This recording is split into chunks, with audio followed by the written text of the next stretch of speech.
Have you ever glanced at your palm and felt a quiet pause inside you, noticing a soft curve shaped like a crescent moon resting between the lines you've carried since birth, yet unsure why it caught your attention now? You may have dismissed it before as coincidence, just another crease of skin with no real meaning. But something about it lingers, stirring curiosity, doubt, or even a sense that there is more to your story than you've been told. The real question is not whether the mark is unusual, but why your awareness is being drawn to it at this moment in your life. In this video, we move beyond surface explanations and superstition to explore the crescent moon marking as a spiritual signature rather than a random occurrence. You'll be guided into an ancient understanding where the human body is seen as a living archive of the soul's journey, carrying memory across lifetimes. We will uncover why this symbol has been spoken of in spiritual science and consciousness studies, how it connects to karmic memory and reincarnation, and why it may represent a cosmic fingerprint left by your soul itself. This is not about belief, but about recognition, seeing meaning where you were once taught to see chance. By the end of this journey, you may no longer look at your hand or your life the same way. This video invites a shift in perception, from questioning whether signs are real to understanding why they appear when they do. You will begin to sense how your physical body reflects your spiritual evolution, and why certain symbols surface in your awareness precisely when you are ready to remember more of who you are. If you stay with this message until the end, you may discover that the crescent moon on your palm is not asking to be explained, but to be acknowledged as part of your unfolding awakening. If you felt a resonance in what you just heard, if you knew this wasn't just fleeting curiosity but a profound reminder for you, subscribe to the channel now and turn on notifications so you don't miss important messages for your awakening journey. Each video on the channel is created to help you better understand soul imprints, past life memories, and the subtle signs the universe sends at the right time when you are ready to recognize them. And now, let's delve deeper into this story. Let's explore why the crescent moon mark on your palm doesn't appear randomly, where it comes from, and what it's trying to remind you of about yourself. Section 1. Soul Memory and the Mark of Return. There are moments in life that quietly unsettle everything we have been taught to believe about time, memory, and identity. Moments that do not fit into logic or coincidence. You meet someone for the very first time, yet something in your chest recognizes them instantly, as if an ancient familiarity awakens without permission. No history, no shared memories, and yet the feeling is undeniable you know them. Or perhaps you feel drawn toward a calling you cannot clearly define, a pull toward meaning that goes beyond career, status, or ordinary ambition. No matter how much you achieve, something within you remains restless, unsatisfied by surface success. According to the teachings on reincarnation offered by Edgar Cayce, these experiences are not emotional illusions or psychological projections. They are not products of imagination, fantasy, or wishful thinking. Cayce described them as fragments of soul memory, echoes of consciousness carried forward from previous lifetimes, gently pressing through the veil of the present mind. These memories do not arrive as clear images or stories. They arrive as feelings, attractions, recognitions, and deep inner knowing that cannot be explained, only felt. Within this framework, the crescent moon mark found on the palm is believed to be far more than a curious line or coincidence of skin. It is said to function as a karmic imprint, a physical signature of spiritual continuity, a reminder etched into the body itself that the soul has traveled before, learned before, loved before, and left something unfinished. This marking symbolizes unresolved vows, lessons that were interrupted, gifts that were cultivated long ago but not fully expressed. It is the soul's way of saying, "You have been here before, and you returned for a reason." Seen through this lens, pain takes on a different meaning. Your struggles are not random accidents of fate. They are not signs of failure, nor are they punishments for some imagined wrongdoing. And your deepest longings, the ones that refuse to fade no matter how much you rationalize them away, are not foolish dreams or unrealistic fantasies. They are signals, messages encoded in emotion, intuition, and desire, pointing toward a larger narrative that spans more than a single lifetime. The soul, according to Cayce, does not forget its journey. It remembers through symbols, through patterns, through the body itself. What you feel drawn to, what repeatedly challenges you, and what quietly calls you forward are not coincidences. They are reminders that your story did not begin in this lifetime, and it will not end here either. The crescent moon mark stands as a silent witness to that truth, marking not an ending, but a return. Before we move forward, pause for a moment and feel into what this section stirred within you. If any part of this resonated, if you have ever felt that quiet recognition, that unexplained pull, or that sense of returning to something ancient, then this message is already speaking to you. If this reflection touched your heart, please take a second to like this video so more souls can find it. I would also love to hear your experience in the comments. What did this awaken for you? Or what memory did it stir? And if words feel difficult right now, you can simply type this sentence as an affirmation of remembrance. I remember who I am, and I honor why I returned. Hold that frequency with you as we move into the next section, where we begin to explore how these soul memories reveal themselves more clearly and what they are asking you to awaken now. Section 2. The ancient symbol of cycles and transformation.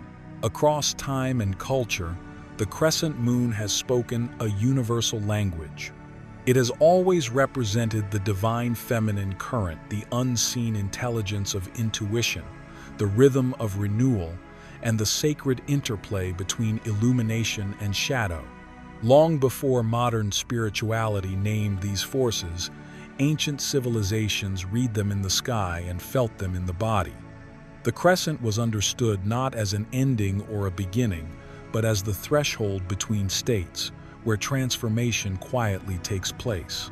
In palm traditions spanning from India to ancient Greece, a crescent-shaped marking was never considered accidental.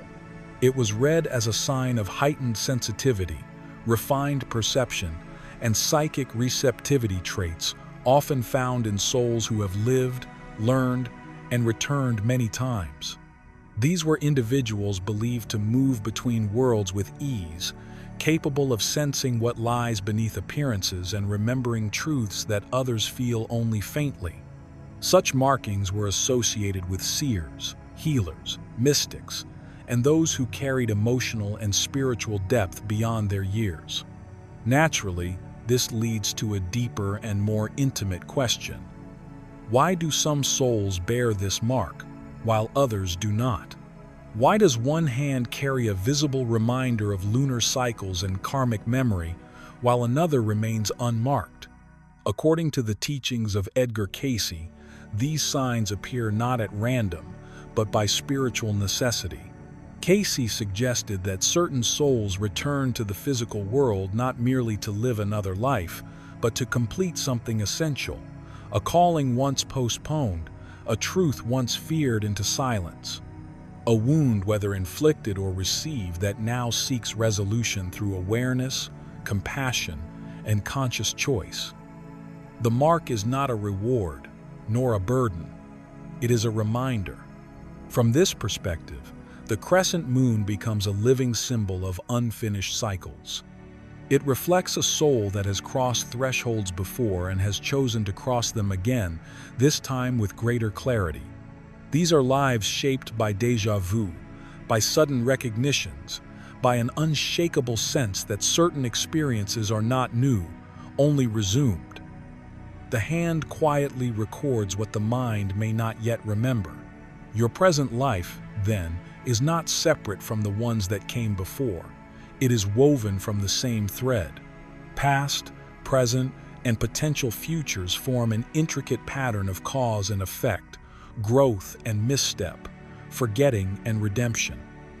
The crescent moon mark does not predict destiny. It reveals continuity. It suggests that your journey is ongoing, purposeful, and responsive to choice. What was once left unresolved now asks to be met with consciousness, courage, and compassion. In this way, the crescent moon on the palm is not merely a symbol of intuition or sensitivity. It is a quiet witness to transformation itself, a reminder that cycles do not repeat to punish us, but to offer us another chance to heal, to remember, and to complete what the soul has always known it came here to finish. Section 3. Consciousness written into the body. One of the most radical and quietly unsettling insights attributed to Cayce is this simple truth. Consciousness does not vanish at death. It does not dissolve into nothingness or reset into a blank slate. Instead, it transforms, migrates, and carries itself forward, leaving behind traces of where it has been, what it has learned, and what remains unfinished. These traces are not abstract ideas or distant spiritual symbols. They are intimate, lived, and deeply personal. They surface as emotional patterns you cannot quite explain, as relationship dynamics that repeat despite your best intentions, as fears that appear without origin, and as longings that feel older than this lifetime. In many cases, they also appear in the physical body itself. The body is not just a vessel you inhabit for a few decades, it is a living archive, a map layered with memory. From this perspective, the body becomes a kind of sacred text. Every scar, every line, every marking is a line of encoded information, shaped by experience and consciousness over time. Nothing is random. Nothing is merely cosmetic. What you carry physically often mirrors what you carry energetically and spiritually.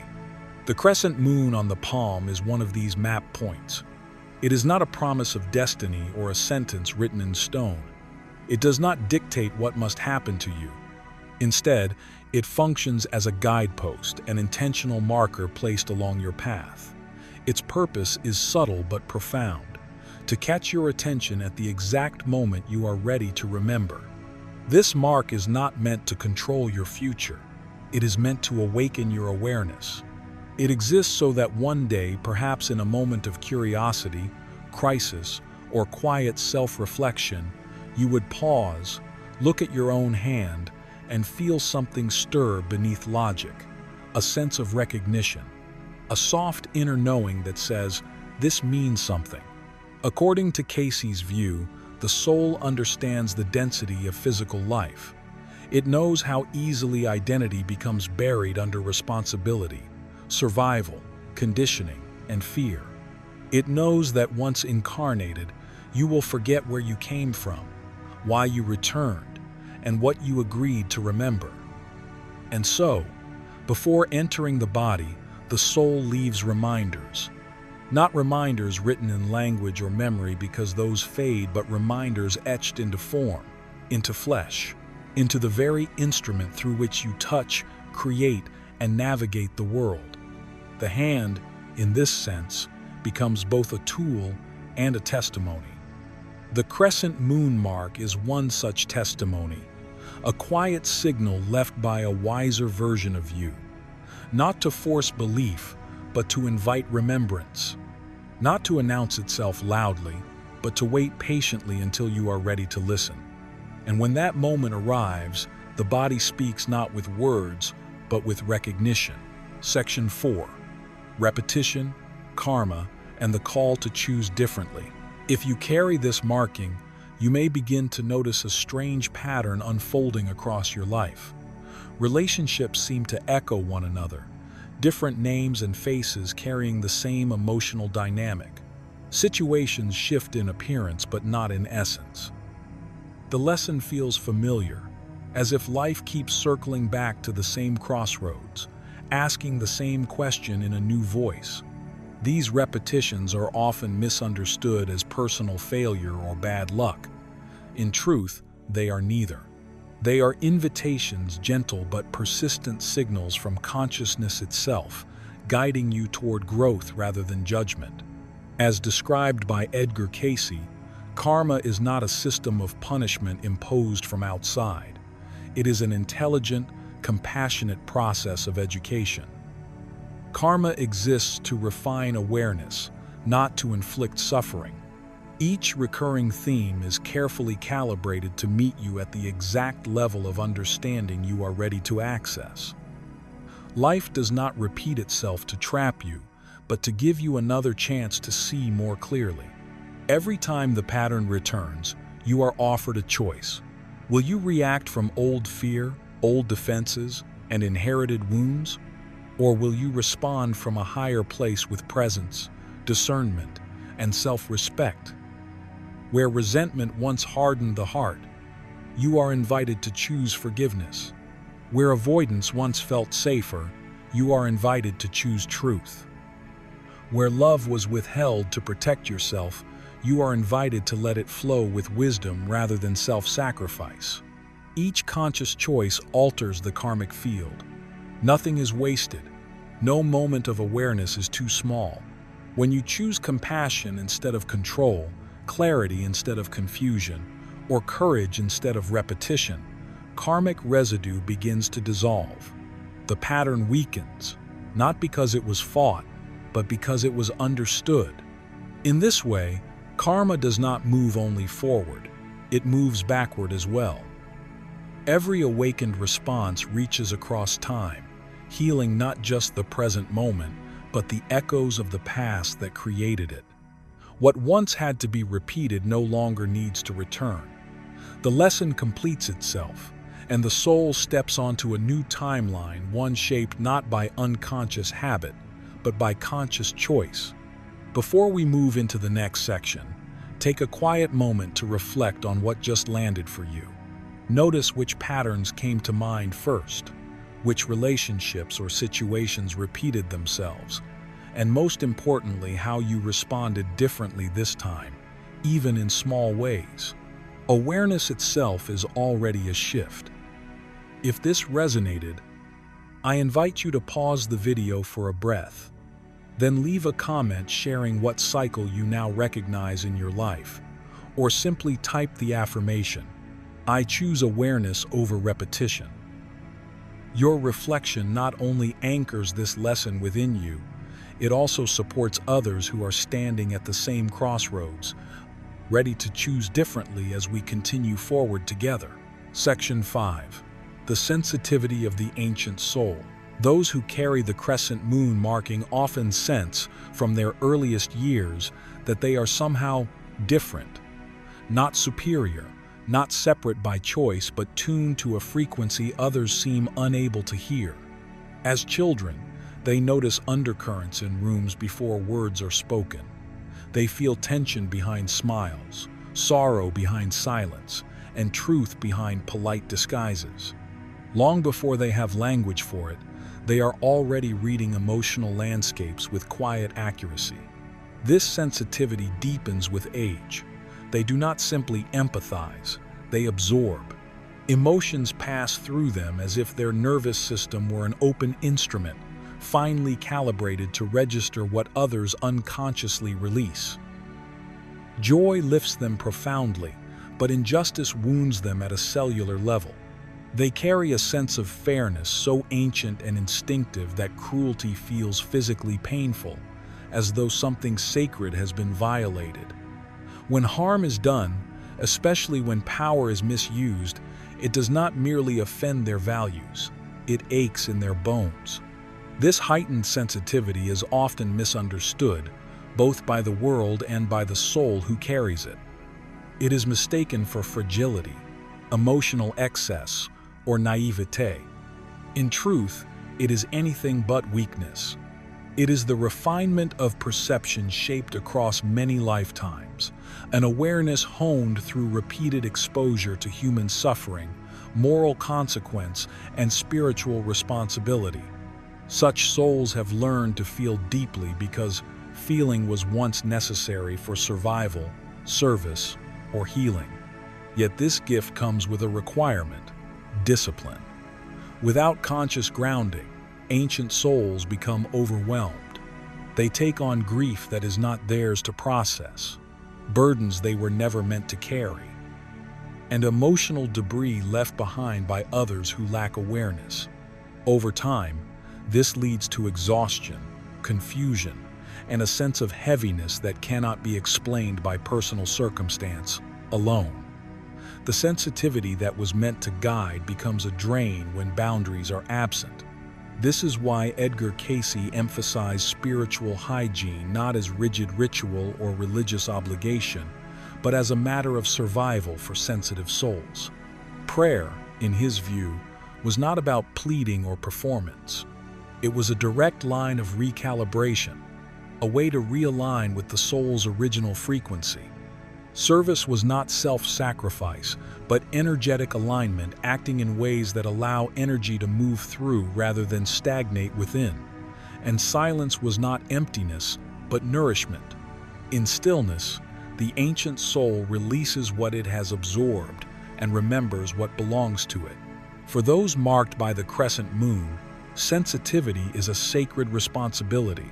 When honored with grounding, clarity, and intentional care, it becomes a quiet strength, one capable of perceiving truth, restoring balance, and holding light where it is most needed. Section 6.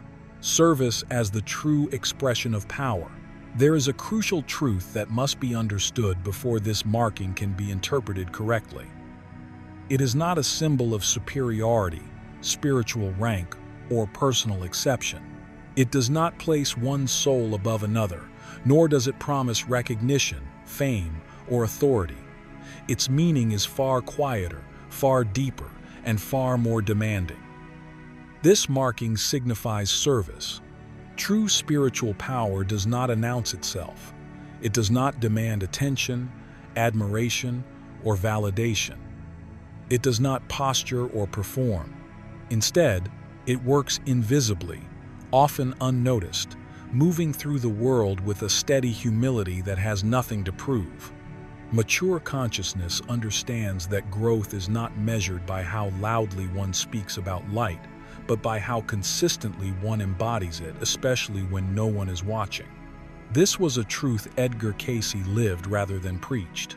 Despite possessing extraordinary abilities that could have brought wealth, status, or influence, he chose a life of simplicity, restraint, and service. He did not use his gifts to elevate himself above others, but to alleviate suffering where he could. Cayce understood something essential. No soul incarnates without purpose, and no experience, however small or painful, is ever wasted. Everything has meaning when viewed through the lens of service. For those who carry this marking, purpose does not always arrive in dramatic or publicly celebrated forms. It may never look impressive on the surface. It may unfold quietly through relationships, presence, and subtle acts of care. Your power may express itself in the way a room softens when you enter it, in how people feel calmer without knowing why, or in your ability to listen so fully that others finally feel seen and understood. Sometimes service looks like holding space rather than giving advice. Sometimes it is choosing patience instead of reaction, compassion instead of judgment, integrity instead of ease. Often, it is expressed in moments that will never be witnessed or applauded, moments where you choose love when indifference would be easier, or kindness when silence would go unnoticed. This is the paradox of true power. It does not seek recognition, yet it leaves a lasting impact. It does not strive to be seen, yet it changes lives. Service is not weakness, and humility is not invisibility. They are the natural expressions of a soul that understands its role not to rise above the world, but to steady it, quietly, from within. Before we move into the next section, take a moment to pause and feel what this truth awakens within you.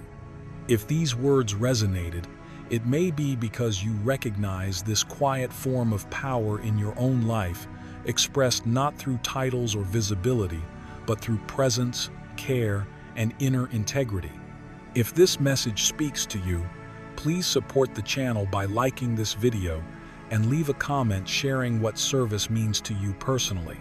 Or, if words feel unnecessary right now, simply type, "I choose to serve through love," in the comments as a silent affirmation. Let that acknowledgement anchor what you already know before we continue deeper into the journey. Section 7. New beginnings and spiritual resilience. The crescent moon has always whispered the promise of beginning again, not as a denial of what came before, and not as an escape from pain, but as a sacred continuation shaped by everything that once fell apart. It represents renewal born from experience, wisdom forged in loss, and light returning precisely where darkness once seemed absolute. If you carry this mark, your life has likely been marked by moments that should have ended you. Moments where the weight was unbearable, where the ground gave way beneath your feet, where hope felt thin and distant. You may have faced betrayal, abandonment, grief, or repeated disappointments that stripped you down to your core. And yet, somehow, you did not disappear. You stood back up, even when you did not know how. Even when no one saw the effort it took just to breathe and keep moving forward. This resilience is not coincidence, luck, or personality. It is memory. A deep, cellular knowing carried by a soul that has lived through endings before and understands that endings are never truly final. On some level beyond thought and language, you know that collapse is not the end of the story. You recognize that what breaks apart creates space, and what dissolves prepares the ground for something more honest, more aligned, more real. The crescent moon reminds you that rebirth does not arrive clean or dramatic. It emerges quietly, often unnoticed at first. It begins as a subtle shift in perception, a renewed willingness to try again, a gentler relationship with yourself. You learn to rise not with force, but with patience, not with denial, but with integration. You carry forward the lessons, not the wounds. You remember without being imprisoned by the past. This strength does not exist to elevate you above others, nor to make you untouchable or superior. It exists for a far more humble and profound purpose. You are here to hold, to steady, to reach down when others fall and remind them through your presence more than your words that survival is possible, that pain can be transformed, and that light does return. Because you have walked through darkness and come back carrying wisdom instead of bitterness, you become a living testament to renewal. Your life quietly tells the truth the crescent moon has always carried, that every ending is a doorway, every breakdown is a beginning in disguise, and every soul that remembers this becomes a guide not by standing above the world, but by walking beside it. Section 8. The present moment as the point of power. In the end, who you may have been in other lifetimes matters far less than who you choose to be right now. The past does not rule you, and memory alone does not define you. What carries true power is the present moment, the precise point where awareness meets choice. This is where transformation actually happens. This is where old stories loosen their grip and new ones begin to form. The mark you carry was never meant to lock you into a predetermined destiny or sentence you to endlessly relive what has already been. Its purpose is far more demanding and far more liberating. It exists to awaken responsibility, not blame, not guilt, Responsibility in its purest sense, the ability to respond consciously, to pause where you once reacted, to see where you once moved blindly, to choose differently where habit once ruled. Karma, then, is not a ledger tracking your worth or tallying your mistakes. It is not a system of reward and punishment handed down by some distant force. Karma is a classroom, intelligently designed, deeply compassionate, and tailored to the soul's evolution. Each experience arrives as a lesson, not a verdict. Each challenge asks a question rather than delivering a sentence. Will you respond from fear again, or will you answer from awareness this time? In this classroom, limitations are not evidence of failure, they are curriculum. The places where life feels narrow, resistant, or repetitive are not there to break you. They are there to teach you something essential about yourself, your boundaries, your patterns, your unconscious agreements, and the beliefs you have carried forward without questioning. What feels like restriction is often instruction, guiding you toward maturity, discernment, and inner authority. The moment healing truly begins is not when the past is fully understood, analyzed, or explained. Healing begins the instant something shifts inside you quietly but decisively, and you recognize a clear inner truth. I will not repeat this pattern again. Not out of anger, not out of exhaustion, but out of clarity, out of self-respect, out of a deeper alignment with who you are becoming. That moment may not feel dramatic. It may not announce itself with certainty or confidence. Sometimes it arrives as a calm refusal, sometimes as a gentle boundary, sometimes as a simple decision to stop betraying yourself in small, familiar ways. Yet from that moment forward, the trajectory changes. The cycle begins to dissolve. The lesson integrates, and the soul steps forward not burdened by its history, but strengthened by its awareness. The present moment is where all power lives, not in who you once were, not in what happened to you, but in what you choose now. The crescent moon on your palm was never meant to predict your future or carry the weight of all your answers. It is not an oracle, and it is not a shortcut. It is something far more intimate and far more powerful. It is a reminder, a quiet signal that arrives not with commands, but with an invitation to wake up, to remember, and most importantly, to choose. This mark does not define you by what you have endured. It does not reduce you to your wounds, your regrets, or the chapters you wish you could rewrite. You are not your trauma. You are not your past. You are not the version of yourself that survived by shrinking, numbing, or forgetting. You are a living, evolving consciousness, moving through a journey that stretches far beyond this single lifetime, guided by wisdom that did not begin here and does not end here. Your presence in this life is not accidental. The challenges you face are not random. The love you are capable of holding and expressing is not ordinary. Each experience, each obstacle, each moment of awakening is part of a larger intelligence unfolding through you. When you look at that crescent moon, let it draw you inward, not outward. Let it return you to the only question that truly matters. What did my soul come here to do? When that question is asked sincerely, it becomes a prayer. And when your choices begin to align with that prayer, the universe responds not always loudly, but always precisely. Guidance appears. Protection strengthens. Memory returns. And slowly, gently, you begin to recognize yourself again not as who you were told to be, but as who you have always been. Before you go, I want to invite you into this moment with intention. In the comments below, write this exact affirmation as your declaration. I choose to remember who I truly am. Let it be your signal to the universe and to yourself. If this message resonated with you, please like this video, Share it with someone who may be on their own path of remembering, and subscribe to the Spiritual Flow channel so you don't miss what comes next. And when you're ready, watch the video below, because this journey does not end here. It deepens.